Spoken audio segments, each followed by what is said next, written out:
نعاود نرجع لك، كان فيه شويه حظ لانه المنتخب الاسباني الى غايه الدقيقه ال 120 اتيحت له فرصه ضربت في العارضه، فبالاضافه الى فرص اخرى اتيحت مثل ما اتيحت للمنتخب المغربي. التوفيق مهم في كره القدم. اسبانيا نعاود نقول لك لم تكن مرشحه للفوز بكاس العالم. نعم. بالنسبه للمنتخب المغربي، هل هذا الامر يعود الى تغيير المدرب، مجيء وليد الركراكي بعث الروح من جديد في المنتخب، ام انه المنتخب المغربي قوي حتى بدون مدرب، لانه يمتلك اسماء عالميه؟ نتحدث على الاذرع الهجوميه، على الجهه اليمنى حكيمي زياش، على الجهه اليسرى المزراوي بوفال، عندهم مرابط. حفيظ، كيف تراها المغرب البرتغال؟ صعب 50-50 في كل المباريات الان في الدور ربع النهائي. يكذب عليك من يقول الا البرازيل كرواتيا حتى ولو 80-20 حتى ولو لا حتى ولو كله حظوظ متساويه اعتقد بشكل كبير جدا، تلعب على جزئيات وتفاصيل، مع بدايه المباراه تتضح الامور، ولكن على الورق الناس اللي وصلت الدور ربع النهائي كلها عندها حظوظها. طبعا المباريات راح تكون مختلفه، مش البرتغال لن يجد سويسرا التي لعب معها البارحه، والمغرب لن يجد اسبانيا بسوء الحظ الذي وجده البارحه. ممكن البرتغال عنده حسن حظ كثير وعنده توفيق كثير، منتخب اللي سجل 6 أهداف يقدر يسجل هدف أو 2 على الأقل. المغرب يدرك ذلك والبرتغال أيضا يدرك ذلك، مفتوحة على كل شيء.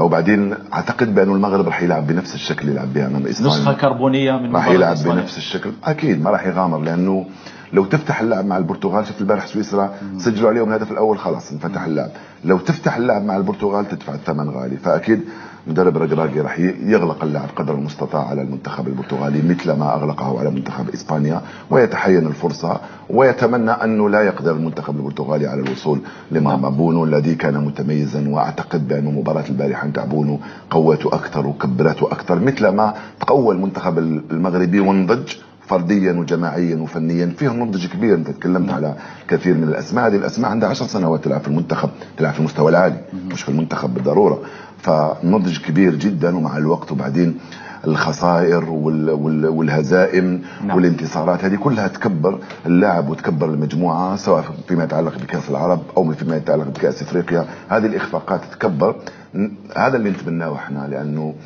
مثل ما قلتها معك، اعتقد قلت بانه يجب ان نستفيد من الاخفاق ومن النجاح كذلك، الاثنان معا. حتى النجاح تستفيد منه لكي تصحح، لانه من نجح في الفوز بكأس العالم ليس بالضرورة كان الافضل. صح. نعم صح. وبالتالي فيه نقائص يجب ان يصححها مع الزمن، فما بالك بالذي اخفق. الذي اخفق يجب ان يصحح اشياء كثيرة، والذي نجح اكيد سيصحح. الان لو يفوز البرتغال بكأس العالم اعتقد ايضا بانه سواء هذا المدرب او الذي بعده يقول لرونالدو بارك الله فيك. فهو عارف جيدا بانه لم ياتي الى قطر من اجل التتويج بكاس العالم. حفظ، مشكله الاستحواذ السلبي، المنتخب الاسباني صحيح يسيطر يستحوذ على الكره، ولكنه ما عدا مباراه كوستاريكا لعب امام لا شيء، في المباريات الاخرى لم يستطع الوصول الى الشباك في مرات كثيره، وانهزم امام اليابان وادخل الشك في نفوس محبيه. الاستحواذ ارتبط بالبارسا، والاستحواذ ارتبط بوجود لاعب اسمه ميسي فك العقد. اليوم منتخب اسبانيا ما عندوش لاعبين بحجم ميسي، كل ميسي ارجنتيني، ولكن تيكي تاكا مشات مع ليو ميسي. فلازم لك فرديات تفك العقد، ولازم لك فرديات تصنع الفارق، مش فقط الاستحواذ. انت تتكلم على الاستحواذ السلبي، الناس تتكلم على الاستحواذ. المهم الاستحواذ مش فقط انه لازم تسجل او تفوز، الاستحواذ انه انت مانع الخصم من الكرة ومانع مرماك من الخطر، فهذا ايضا شيء مهم بالنسبه لي الكره. الاستحواذ بالنسبه لاسبانيا صار تقليد وصار امر عادي جدا، ولكن الان التفكير في من يصنع الفارق بعد الاستحواذ، لانه هناك 3 حاجات في الكره، هناك استرجاع الكره، الاستحواذ عليها، ثم بناء اللعب من اجل تسجيل الاهداف. هم عندهم القدره على الاسترجاع، شفت الضغط اللي مارسوه حتى البارح. رودري كان قلب دفاع، كان يلعب قريب في ال 25 متر تاع المنتخب المغربي، يعني متقدم بشكل كبير جدا. ولكن انت لا تلعب لوحدك، في منافس، غلق المنافذ كلها على الجهتين، وغلق ايضا في النص بعدد كافي جدا من اللاعبين. نعم. بالنسبه للمنتخب المغربي، هل هذا الامر يعود الى تغيير المدرب، مجيء وليد الركراكي بعث الروح من جديد في المنتخب، ام انه المنتخب المغربي قوي حتى بدون مدرب، لانه يمتلك اسماء عالميه؟ نتحدث على الاذرع الهجوميه، على الجهه اليمنى حكيمي زياش، على الجهه اليسرى المزراوي بوفال، عندهم مرابط ايضا في وسط وسط الميدان، لاعب مقاتل وشرس. في اعتقادك ما هي أبرز مفاتيح لعب المنتخب المغربي، وما هي أبرز نقاط قوته ونقاط ضعفه؟ أبرز نقاط قوتي وليد الركراكي، لأنه استطاع أنه يخلق مجموعة متجانسة متفاهمة، أزال عنها كل الهواجس والظنون، جعلها تلعب تتصرف كاليد الواحدة، وهو نفسه كان لاعب، وبالتالي استطاع أن يضع ثقته في هؤلاء اللاعبين. شفنا أنه في منتخبات كبيرة عندها نجوم لكن لا تستطيع في الملعب أن تؤدي بشكل جيد. أهم حاجة في الفريق أن يكون عندك مدرب قادر على السيطرة على اللاعبين، قادر على الحديث إليهم بحيث يخرج كل ما لديهم من طاقة وقدرات ذاتية ودوافع ذاتية، وهذا شيء مهم جدا في كرة القدم.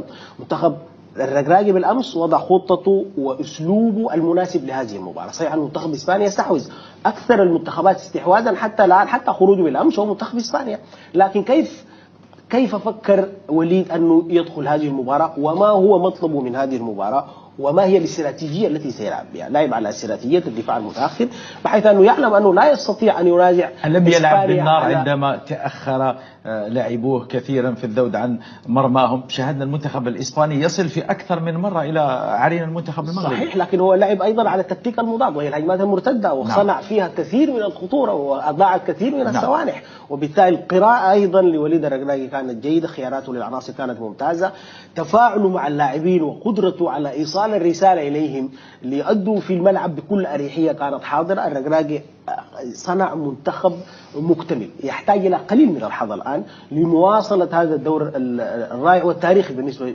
للمنتخب المغربي في هذه البطوله. ايضا المنتخب المغربي لديه حلول عكس المنتخب الاسباني كما تحدث استاذ عفيف. انت تمتلك الكره لكن اين هي الحلول؟ ليست هناك حلول، لا حلول فرديه لا حلول جماعيه ولا تكتيك فردي. لم نشاهد اكثر من مخالفه ثابته، مواقف ثابته على قوس منطقه الجزاء، اكثر من ركنيه. هل اذا كان راموس موجود كان سيستفيد من هذه الركنيات من المخالفات؟ ركنيات واحده من الحلول. الدقه في تنفيذ الكرات بالقدم او بالراس واحده من الحلول. الفضل اذا يعود للمدرب، للاعبين، وايضا للجمهور. الجمهور ايضا اكيد. تخيل تذكره مباراه المغرب اسبانيا وصلت الى $1500 في السوق السوداء، اكثر من 30 مليون سنتيم بالعمله الجزائريه. نعم، الجماهير المغربيه من اكثر الجماهير العربيه المتواجده هنا في الدوحه بعد السعوديه. اكيد السعوديه الان غادرت، ولكن شاهدنا كيف ساعد الجمهور المنتخب المغربي في الفوز على المنتخب الاسباني. نعم، المنتخب البرتغالي امس حفيظ كشر عن انيابه وافترس سويسرا 6 أهداف كامله مقابل هدف واحد في غياب الدون كريستيانو رونالدو. لا، غياب الدون كريستيانو رونالدو مثل ما تقول يجب أن نتحدث عنه في سياق آخر، في سياق عاطفي أكثر من ما هو فني. عاطفيا أي نعم نتكلم عن غياب رونالدو، لكن فنيا وواقعيا البارحة نتكلم عن البرتغال، نتكلم عن اكتشاف البطولة، صاحب الهاتريك غونزالو راموس هكذا ينطق في البرتغال. أعتقد بأنه البرتغال البارح هنا الفرق يظهر محمد بالنسبة لمباريات دوري المجموعات ومباريات خروج المغلوب، أمر مختلف.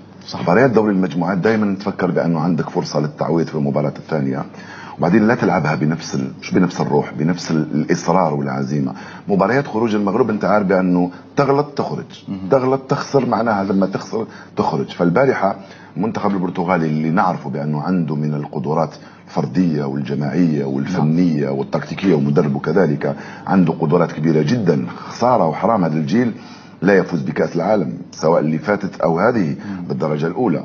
البارح تقول لي كشر على نياب، والبارح شفنا الوجه الحقيقي للبرتغال عندما يجد نفسه في موقف يجب أن يفوز ليتأهل إلى الدور ربع النهائي أمام منتخب البارحة سامحني كان ضعيف. البارحة المنتخب السويسري كان ضعيف. أنا كنت أتصور بأن سويسرا ستكون نفسها سويسرا لواجهة صربيا والتي أقصت فرنسا من اليورو الماضي. ولكن كان الأمر مختلف، لأنه المواعيد الكبرى في كرة القدم سواء مباريات أو دورات عندها ذهنية خاصة وعندها ثقافة وعندها تقاليد. السويسريون لا يملكون هذه الثقافة ولا التقاليد ولا الخبرة ولا التجربة اللي عنده البرتغال وعنده فرنسا وعنده البرازيل وعنده الأرجنتين وعنده إنجلترا. فهنا يظهر الفارق. أمين حدثنا، أنت واحد من محبي المنتخب البرتغالي طبعا من أجل عيون كريستيانو رونالدو. البارحة لم يلعب، المدرب أشاد به في نهاية المباراة، قال كريستيانو محترف، لم يثر أي مشكلة وتقبل جلوسه في كرسي الاحتياط. عجبتني إحدى الصور، المصورون عوض أن يذهبوا لالتقاط صور الفريقين توجهوا إلى دكة البدلاء لتصوير كريستيانو رونالدو، لأنه وجود رونالدو في الدكة يغير الكثير من المفاهيم والمعايير. أمين، حدثني عن مفاتيح لعب هذا المنتخب، عن أبرز نجومه، عن أبرز اكتشافات هذه الدورة، وهل قدم المنتخب البرتغالي أمس أوراق اعتماده كواحد من المرشحين لنيل لقب كأس العالم؟ صحيح أنه فاز بسداسية كاملة، ولكن مثلما قال حفيظ أمام المنتخب السويسري، لو حدث الأمر أمام منتخب كبير، أمام منتخب عملاق ذو أعراف وتقاليد في المنافسات الكبرى، ربما مثل فرنسا أو مثل إنجلترا، سأؤكد لك أنه قدم أوراق اعتماده. ولكن كرة القدم ومباريات كرة القدم تختلف من حيث هوية المنافس.